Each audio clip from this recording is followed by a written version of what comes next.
अपने पिता राजीव के साथ एक छोटे से घर में रहा करती थी। निधि और उसके पिता बहुत गरीब थे। निधि के पिता राजीव का एक ही सपना था कि निधि पढ़ लिख कर एक दिन कलेक्टर बने। इसीलिए निधि यूपीएससी की तैयारियों में दिन रात लगी रहती थी और राजीव उसकी पढ़ाई और घर की आर्थिक स्थिति को चलाने के लिए एक फैक्ट्री में काम किया करता था। ऐसे ही एक दिन की बात है, निधि घर में बैठकर पढ़ाई कर रही होती है। तभी उसके पास राजीव का दोस्त कमल घबराते हुए आता है और निधि से बोलता है, निधि बेटा, तुम्हारे पिताजी गांव के डॉक्टर कैंप में हैं। क्या? तुम्हारे पिताजी के साथ एक बहुत बड़ा हादसा हो गया है। तुम जल्दी से मेरे साथ चलो। अब निधि कमल के साथ चली जाती है, जहां डॉक्टरों से बात करने पर निधि को पता चलता है कि उसके पिताजी के हाथ मशीन के नीचे आ गए थे, जिस वजह से उसके पिताजी के हाथों में काफी चोट लगी थी और इन्फेक्शन आगे ना बढ़े इसलिए डॉक्टर्स को मजबूरन उसके पिता के दोनों हाथ काटने पड़े। ये सुनकर निधि फूट फूट कर रोने लगती है। अंकल, मेरे पिताजी के साथ ये सब कुछ क्या हो गया? निधि बेटा, तू रो मत। जो होना था वो हो गया। इस तरह से कमल निधि को हौसला देता है। कुछ देर बाद राजीव को होश आता है और जब वो अपनी आंखें खोलता है तो वो अपने सामने अपनी बेटी को पाता है और उसे पता चलता है कि उसने अपने दोनों हाथ खो दिए हैं। निधि बेटा, अपने पिताजी को माफ कर दे। लगता है अब तेरे पिताजी तुझे कलेक्टर नहीं बना पाएंगे। नहीं पिताजी, आप ऐसे क्यों बोल रहे हैं? आपने तो मेरे लिए बहुत कुछ किया है। इस तरह से कुछ हफ्ते बीत जाते हैं।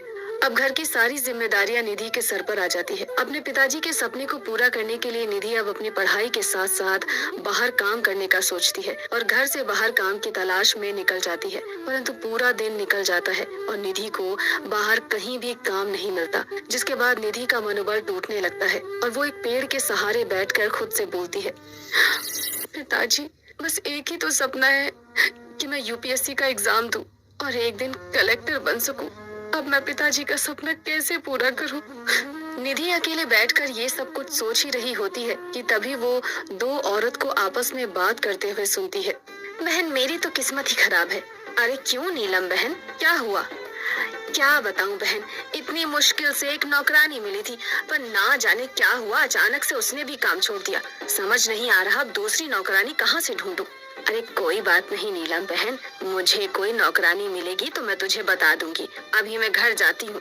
इस तरह से वो औरतें वहाँ से चली जाती हैं। अब नीलम वहाँ से जाने लगती है कि तभी निधि उसके पास आती है और उसके सामने हाथ जोड़कर उससे बोलती है, मैडम सुनिए, मुझे आपसे कुछ बात करनी है। हाँ, अब बोलो, क्या बात करनी है? माफ करना, पर जब आप उन आंटी से बात कर रही थी तब मैंने आपकी बातें सुन ली। आपको एक नौकरानी की जरूरत है और मुझे नौकरी की। क्या आप मुझे अपने घर में नौकरी दे सकती हैं? पर मुझे अपने घर के लिए एक नौकरानी चाहिए जो घर का सारा काम करना जानती हो। मुझे घर का सारा काम आता है। मैं आपको कभी कोई शिकायत का मौका नहीं दूंगी। अगर ऐसा है तो फिर ठीक है, एक बार तो मेरे घर चलो और मेरा घर देख लो, उसके बाद हम वहीं पर काम और पैसे की बात कर लेंगे। इस तरह से निधि नीलम के साथ उसके घर जाती है, जहां वो नीलम के पति को देखती है। नीलम के पति रजत को गरीबों से सख्त नफरत थी, इसीलिए वो निधि को घूरता रहता है। ये देखकर निधि को थोड़ा अजीब लगता है, पर निधि सब कुछ नजरअंदाज कर देती है और नीलम की बात पर ध्यान देती है। अब निधि अपने घर जाती है और अपने पिताजी को खुशखबरी देते हुए बोलती है, पिताजी आप फिक्र मत करिए, मुझे एक बड़े घर में नौकरी मिल गई है। बेटा, अगर तू नौकरी करने जाएगी तो अपनी यूपीएससी की तैयारी कैसे करेगी? पिताजी सब हो जाएगा, और वैसे भी काम पर से तो मैं शाम 5 या 6 बजे के बीच आ जाऊंगी। उसके बाद मेरे पास जो टाइम बचेगा मैं उसमें पढ़ाई कर लूंगी। अब राजीव भी निधि की बात से सहमत हो जाता है और निधि अगले दिन से ही नीलम के घर पर साफ सफाई का काम करने के लिए चली जाती है। आज निधि का पहला दिन था। नीलम रसोई में काम कर रही होती है, तभी अचानक से नीलम का पति रजत किचन में आ जाता है और किचन में खड़े होकर निधि को देखने लगता है। ये सब कुछ निधि को कुछ अच्छा नहीं लगता और निधि रजत से बोलती है, सर, आपको कुछ चाहिए? नहीं, मैं गरीबों के हाथ का कुछ नहीं लेता। तुम गरीब इतने गंदे रहते हो कि तुम्हें देखकर ही मुझे गुस्सा आता है। पता नहीं मेरी बीवी को नौकर रखने का इतना शौक क्यों है। रजत निधि को सुनाने ही वाला होता है कि तभी वहाँ पर नीलम आ जाती है और नीलम रजत से बोलती है, अरे रजत, तुम यहाँ पर हो? मैं कब से तुम्हें पूरे घर में ढूंढ रही हूँ। ये लो, तुम्हारा कॉल आ रहा है।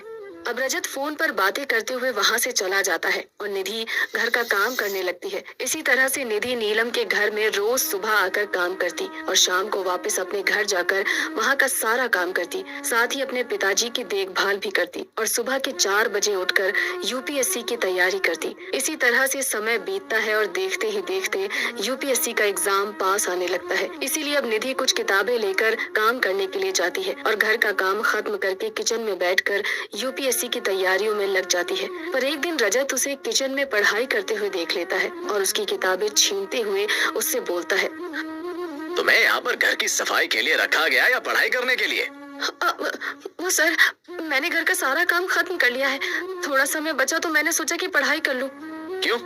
सर, मेरे पिताजी का एक ही सपना है कि मैं यूपीएससी की तैयारी करूं और एक दिन कलेक्टर बनकर उनका सपना पूरा करूं। अपनी औकात देखी है?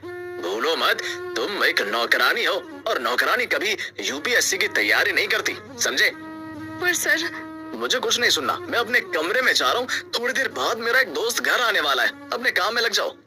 इतना बोलकर रजत निधि की किताबें लेकर अपने कमरे में चला जाता है और एक बार फिर से बेचारी निधि घर के कामों में लग जाती है। कुछ देर बाद रजत का एक दोस्त उसके घर पर आता है और नीलम की गैर मौजूदगी में वो दोनों मिलकर पार्टी करने लगते हैं। तभी निधि उनके लिए नाश्ता लेकर जाती है और रजत निधि को देखकर अपने दोस्त से बोलता है, अरे दोस्त, तुम जानते हो इस बार मेरी बीवी एक ऐसी नौकरानी लाई है जो यूपीएससी की तैयारी कर रही है। इन मैडम जी को कलेक्टर जो बनना है। अच्छा, तो ये नौकरानी कलेक्टर बनेगी और इसके ऑफिस के बाहर खड़े होकर हम इसे सलाम ठोकेंगे। हाँ, इसके बूढ़े बाप का सपना जो है, कहीं ऐसा ना हो इस नौकरानी और इसके बाप का सपना सपना ही रह जाए। इस तरह से रजत और उसके दोस्त निधि और उसके पिताजी का मजाक बनाने लगते हैं। निधि से अब और बर्दाश्त नहीं होता और वो गुस्से में रजत और उसके दोस्त से बोलती है, बस बहुत हो गया, मैं अपनी बेइज्जती बर्दाश्त कर सकती हूँ पर अपने पिताजी की नहीं। मेरे पिताजी का सपना है कि मैं कलेक्टर बनूं और मैं अपने पिताजी का सपना पूरा करने के लिए कुछ भी कर सकती हूँ। देख लेना तुम सब, एक दिन यही नौकरानी यूपीएससी की परीक्षा पास करेगी और तुम सब। हम सब क्या तेरे पास आएंगे, तेरे सामने हाथ पैर जोड़ने? हाँ, नौकरानी भूल मत कि तू एक नौकरानी है, समझी? इस तरह से रजत निधि को काम से निकाल देता है। निधि लोगों के ताने और जिल्लत सहती है पर फिर भी वो अपनी हिम्मत को टूटने नहीं देती और यूपीएससी की परीक्षा देती है।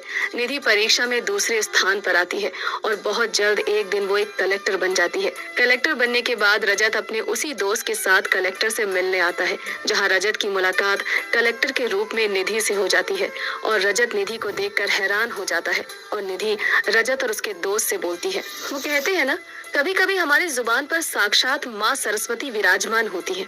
देखो, आज मैं कलेक्टर बन गई और तुम लोग मेरे पास अपनी सिफारिश लेकर आए हो।